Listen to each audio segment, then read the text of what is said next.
दोपहर का समय था।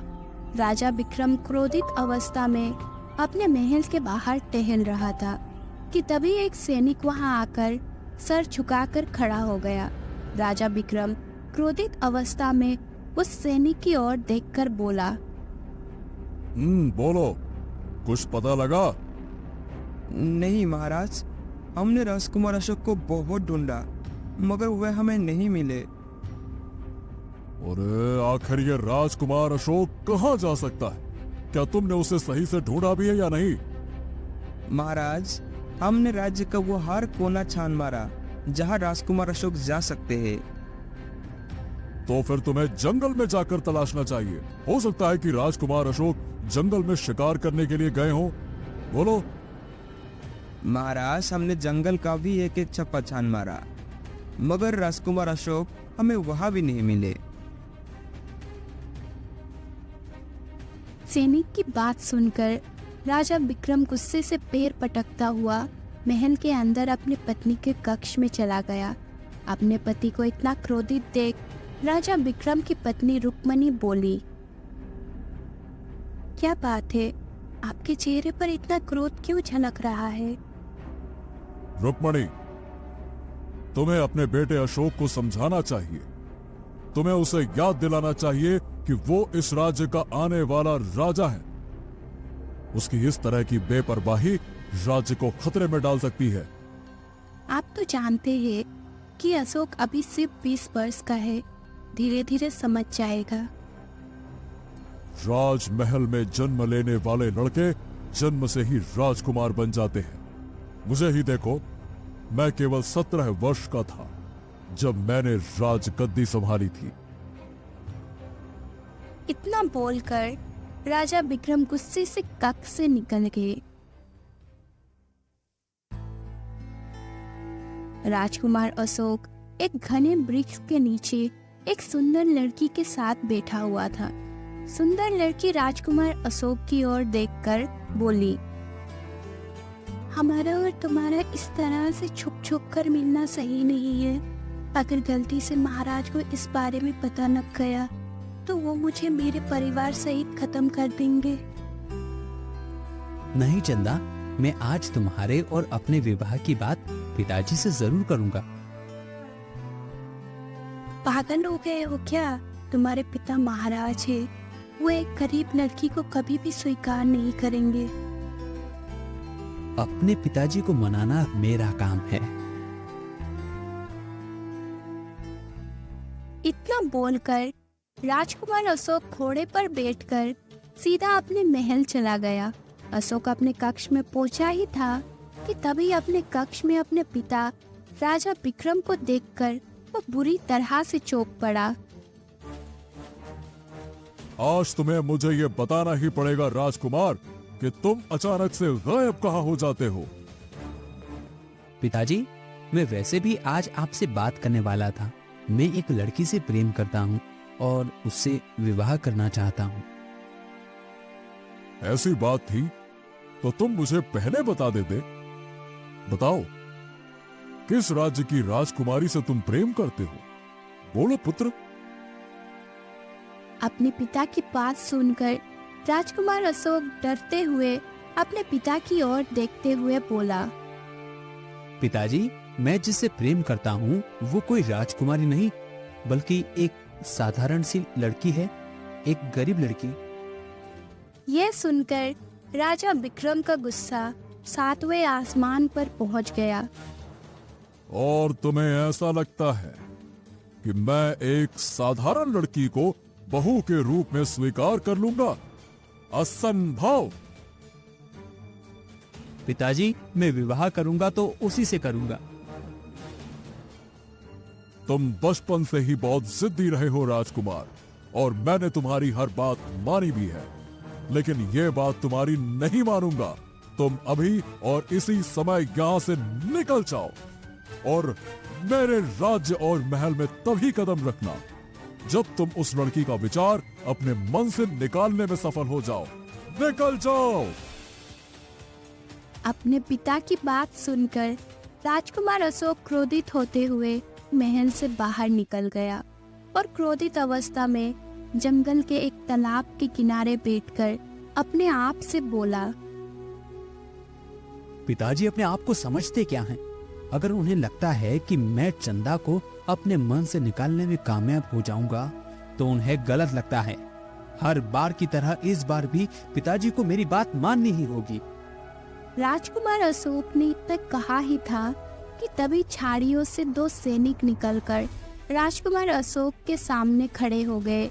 एक सैनिक राजकुमार अशोक की ओर देखकर बोला, तुम तो चंदन नगर राज्य के महाराज राजा विक्रम के पुत्र अशोक हो, लेकिन तुम तो मेरे राज्य के सैनिक नहीं लगते। हाँ, सही कहा, हम तुम्हारे पड़ोसी शत्रु राज्य के सैनिक हैं। तुम निहत्थे हो, हम तुम्हें मारकर अपने राजा के पास ले जाएंगे, वो हमें ढेर सारा इनाम देंगे। उस सैनिक ने इतना कहा ही था कि तभी जंगल के चारों ओर से शेर भेड़ियों की आवाज आने लगी।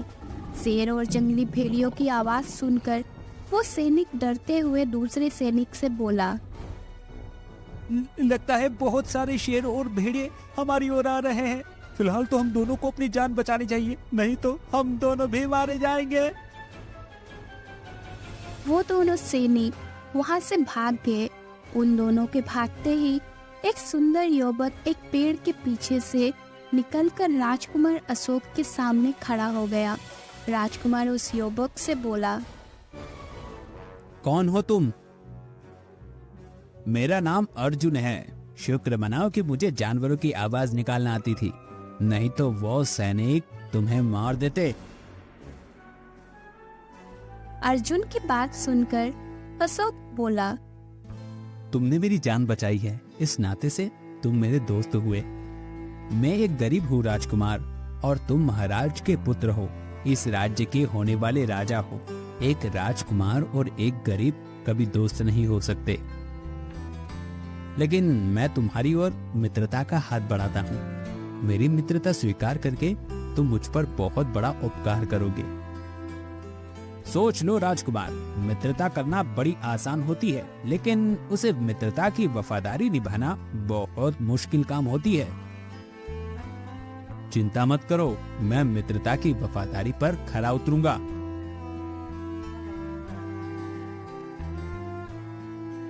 तुम्हारा चेहरा देखकर ऐसा लगता है कि राजकुमार जैसे तुम भूखे हो।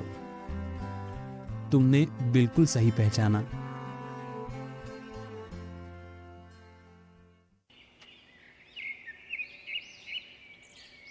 अर्जुन राजकुमार अशोक को अपनी झोपड़ी में ले गया और राजकुमार के सामने ताजा फल रखते हुए बोला, मैं एक गरीब व्यक्ति हूँ राजकुमार, तुम्हें मेरी झोपड़ी में शाही भोजन तो नहीं मिलेगा। हाँ, कुछ ताजे फल हैं, उन्हें खाकर तुम अपनी भूख शांत कर सकते हो। सबसे पहले तो तुम मुझे राजकुमार कहना बंद करो। तुम मुझे केवल अशोक कहकर बुलाओ। ठीक है अशोक, जैसी तुम्हारी इच्छा।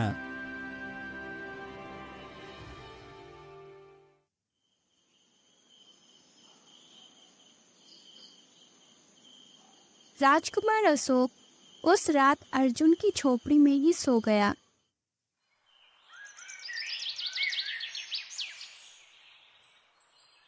अगले दिन अर्जुन राजकुमार अशोक से बोला, एक बात समझ में ये नहीं आती अशोक कि तुम अपना महल छोड़कर जंगल में क्या कर रहे हो?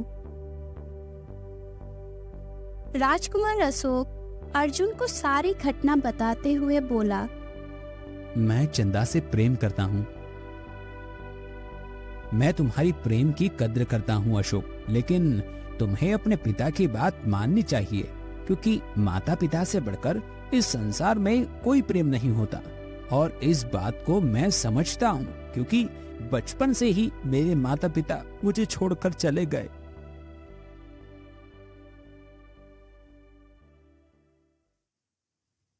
राजकुमार अशोक को अर्जुन के साथ रहते हुए काफी समय बीत चुका था और उनकी मित्रता अब काफी गहरी हो चुकी थी। एक दिन राजकुमार अशोक अपने मित्र अर्जुन के साथ तालाब के किनारे बैठा हुआ था कि तभी एक सैनिक वहां पर आ पहुंचा और राजकुमार अशोक की ओर देखकर बोला, अरे राजकुमार अशोक, आप यहाँ है। आपको आपके पिता ने याद किया है। चलिए महल वापस चलिए। मेरे पिताजी से कह दो कि मैं नहीं आऊंगा। ऐसा मत बोलिए राजकुमार, हम आपको काफी दिन से तलाश रहे थे। राजकुमार, आपके पिता बहुत बीमार है और वह चाहते हैं कि उनकी मृत्यु से पहले आपको राजा घोषित कर दिया जाए। ये सुनकर राजकुमार अशोक बुरी तरह से चौंक पड़ा। तभी अर्जुन राजकुमार अशोक से बोला, आपको तुरंत अपने माता पिता के पास जाना चाहिए। भगवान ना करे अगर महाराज को कुछ हो गया तो पड़ोसी शत्रु राज्य पर हमला करने में देर नहीं लगाएगा। मैं तुमसे मिलने जरूर आऊंगा। राजकुमार अशोक उसी समय सैनिक के साथ अपने महल में चला गया। राजा विक्रम ने उसी रात राजकुमार अशोक को राजा घोषित कर दिया और अगले दिन उनकी मृत्यु हो गई।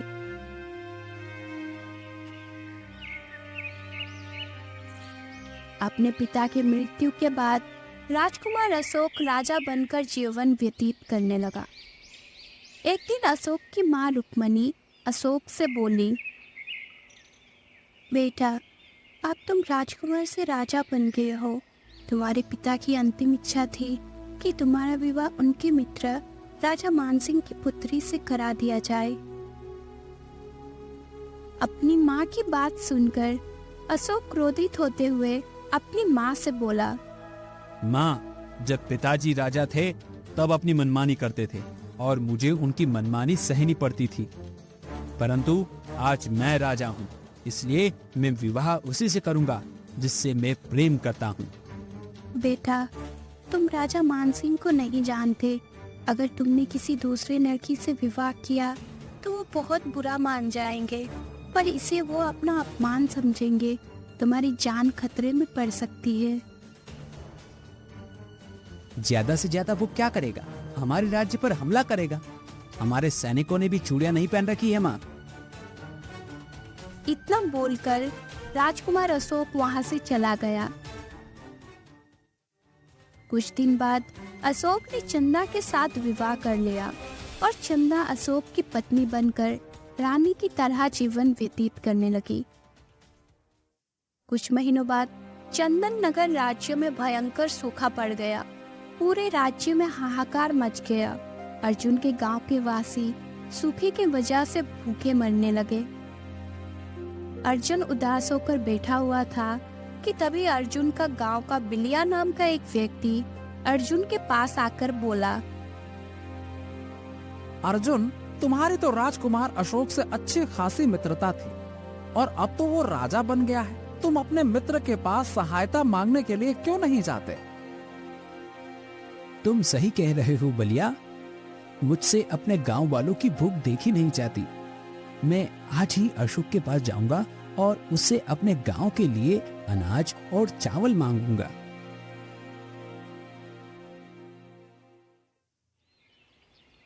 अशोक उसी दिन चंदन नगर के महल के अंदर चला गया। अशोक सिंहासन पर अपना दरबार में बैठा हुआ था कि तभी अशोक को देखकर अर्जुन मुस्कुराता हुआ बोला, कैसे हो मेरे दोस्त?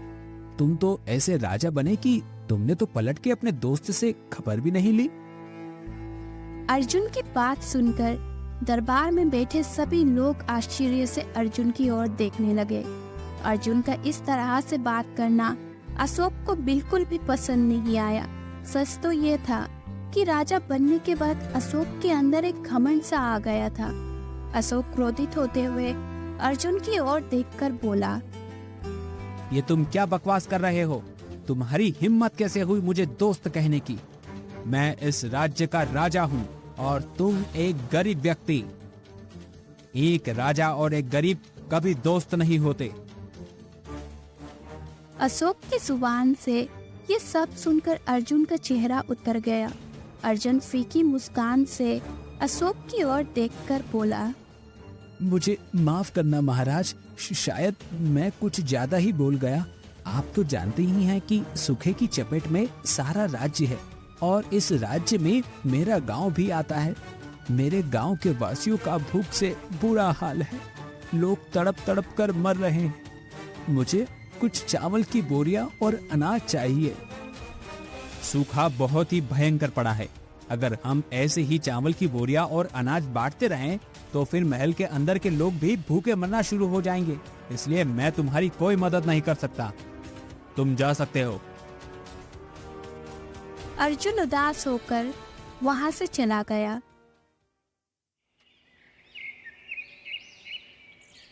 कुछ महीनों बाद चंदन नगर राज्य में वर्षा होने लगी, पर वर्षा ने सूखे को खत्म कर दिया।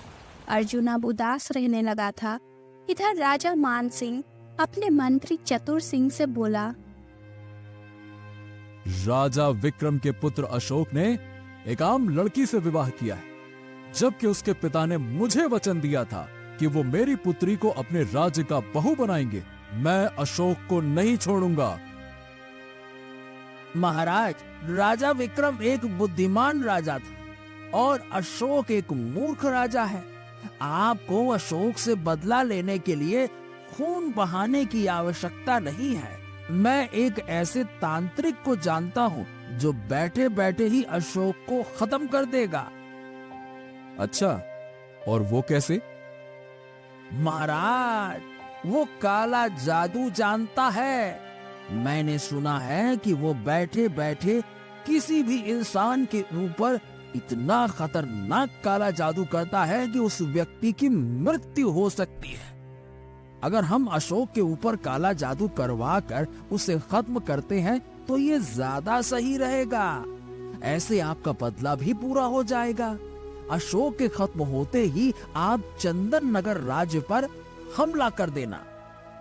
इससे चंदन नगर की प्रजा बागी भी नहीं होगी, क्योंकि अशोक के मरने के बाद उन्हें भी एक राजा की तो आवश्यकता होगी ना। मुझे तुम्हारा सुझाव पसंद आया। जाओ, उस तांत्रिक को बुलाओ। कुछ ही देर में एक तांत्रिक राजा मानसिंह के सामने खड़ा हुआ था। राजा मानसिंह उस तांत्रिक से बोला, तुम्हें तो पता ही होगा मैंने यहाँ पर तुम्हें क्यों बुलाया है। जानता हूँ महाराज, आपने चंदन नगर के राजा अशोक के ऊपर काला जादू करने के लिए मुझे यहाँ पर बुलाया हुआ है। मैं उसके ऊपर ऐसा काला जादू करूंगा कि वो कुछ दिनों में ही बीमार होकर मर जाएगा। इतना बोलकर तांत्रिक ने मंत्र पढ़ना शुरू कर दिया। कुछ देर बाद तांत्रिक राजा मानसिंह से बोला, अब ये काले मंत्र अशोक की जान लेकर ही मेरे पास वापस आएंगे। देखना महाराज।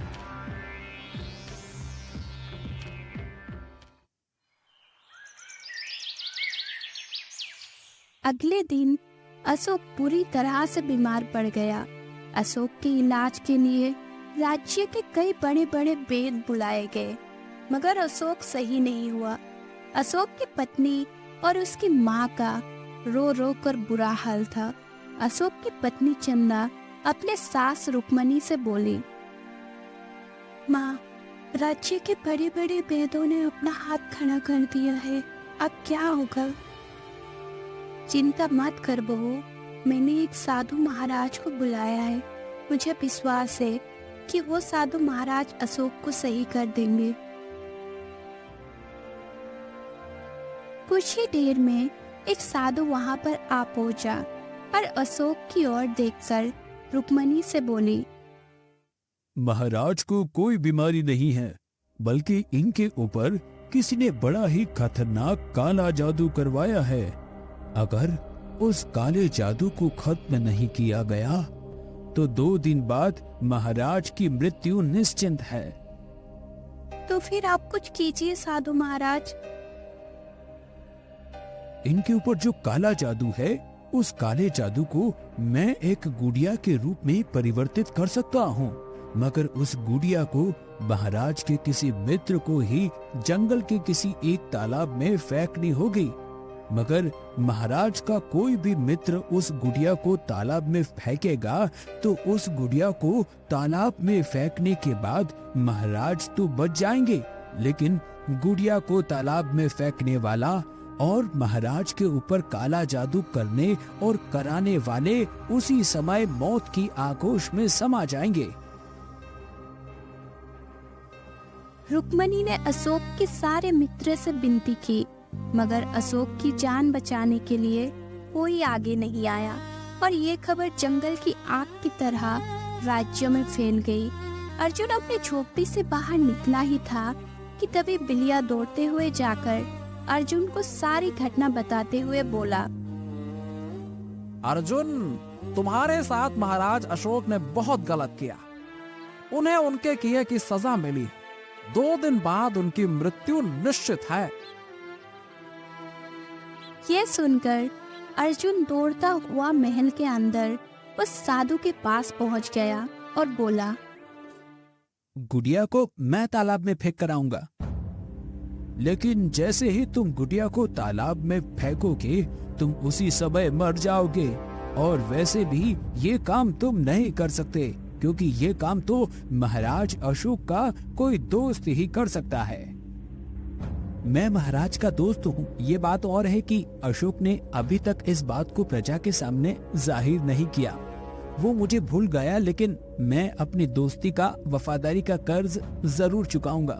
जब अशोक सही हो जाए तो आप उससे मेरी एक बात जरूर कहना कि अर्जुन ने अपनी दोस्ती की, वफादारी का कर्ज निभा दिया, और उससे ये भी कहना कि भविष्य में वो किसी से भी दोस्ती करे तो उस दोस्ती को जरूर निभाए। साधु ने उस गुड़िया को अर्जुन को पकड़ा दिया। अर्जुन उसी समय जंगल के एक तालाब में चला गया। जैसे ही अर्जुन ने वो गुड़िया तालाब में फेंकी, अचानक अर्जुन के शरीर में आग लग गई और वो राख बनकर तालाब में समा गया। अर्जुन के तालाब में समाते ही अशोक को तुरंत होश आ गया।